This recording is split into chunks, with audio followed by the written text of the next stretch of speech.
It's entitled Tamara's Opus, and it's by Joshua Bennett. I hope you like it. Tamara has never listened to hip-hop, never danced to the rhythm of raindrops, or fallen asleep to a chorus of chirping crickets. All she knows is silence.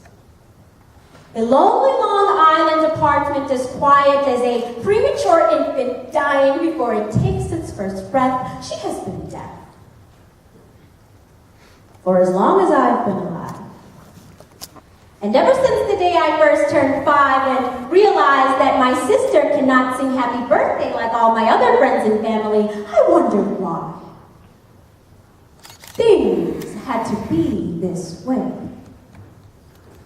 My father said, "Nothing is wrong with Tamara. God just makes some people different." And at that moment, those 9 letters felt like hammers, swung gracefully by unholy hands to shatter my stained glass innocence into shards that could never be pieced back together, or do anything more than sever the ties that lied between my sister and I. I decided to deny it, to treat a condition as if it did not exist, in hopes that one day her deafness would dissipate with time and her attention would be mine if I only shouted her name loud enough. I waited, was patient numberless years, anticipating the day her ears would open like lotuses and allow my sunlight senses to seep into her insides, making her remember all of the conversations we must have had in heaven back when God had picked us to be sibling souls centuries ago. I am speaking for her today. God. She was like the lightning at Zeus at Olympia. She was inside of Artemis. She was the Colossus of Rhodes. She was like midnight at Alexandria here with the silly singing voice no one listens to. She was Luciana Pavarotti under the lights, conductor of nature. She was Peter, who thought the waves wouldn't hold him, who walked on water. I had never feared being broken before. I still remember her 20th birthday. Readily recall my awestruck 11-year-old eyes as I watched deaf men and women of all ages dance in unison to the vibration of speakers booming so loud that I imagined angels chastising us for disturbing their worship with such beautiful blasphemy. Until you have seen a deaf girl dance, you know nothing of passion. Knew my sister in ways I thought I never could, that outweighed whatever fickle traces of my father's blood actually ran within our veins. There was a barricade that I never took the time to destroy. Never even for a moment thought to look up the word for sister, for family, for goodbye, we'll see you again. Someday, remember the face of your little sister. Remember your 2nd grade birthday cake and ask yourself why nowadays everything seems so tasteless. Find the colors of your dreams because you are beautiful. Beauty yet to behold itself like the first ring of middle C in a deaf man's ear, like a hallelujah chorus singing to a godless but holy nation. She was heaven.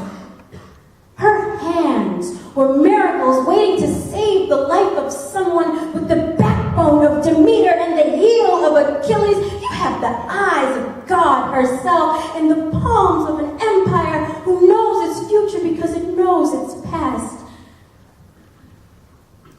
It is only now that I realize that I wasn't willing to take enough time to love her properly, so as the only person who is not fluent in my language, I decided to take this time to apologize to Tamara. I am sorry for my silence, for the blank stare in my eyes when you and Dad would make jokes that would cause volcanic eruptions from your insides that would burn off the foolish covering that has allowed me to pass you notes for all of these years, because true love knows no frequency.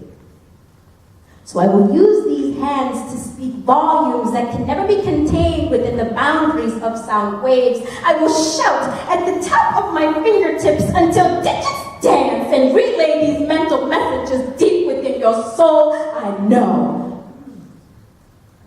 that there is no poem that can make up for all of the time we have lost. So please, if you can, just listen as I play you a symphony on the strings of my heart, made for no other ears on this earth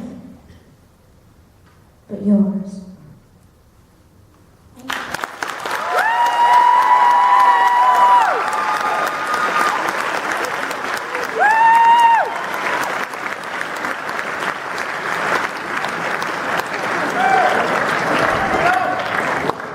Thank you, Neil. Judges?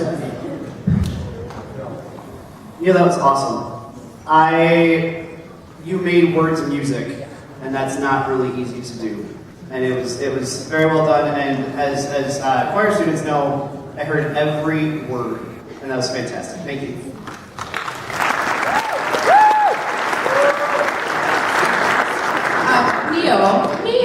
I would say that it was probably one of the more passionate pieces I've seen as far as monologues and whatnot. And like Mr. Coffey said, very articulate. Is this your forensics piece? It's one of them. Okay. It's clear, I think, to all of us why you are a state and national champion. So, yay, Neil, rock on.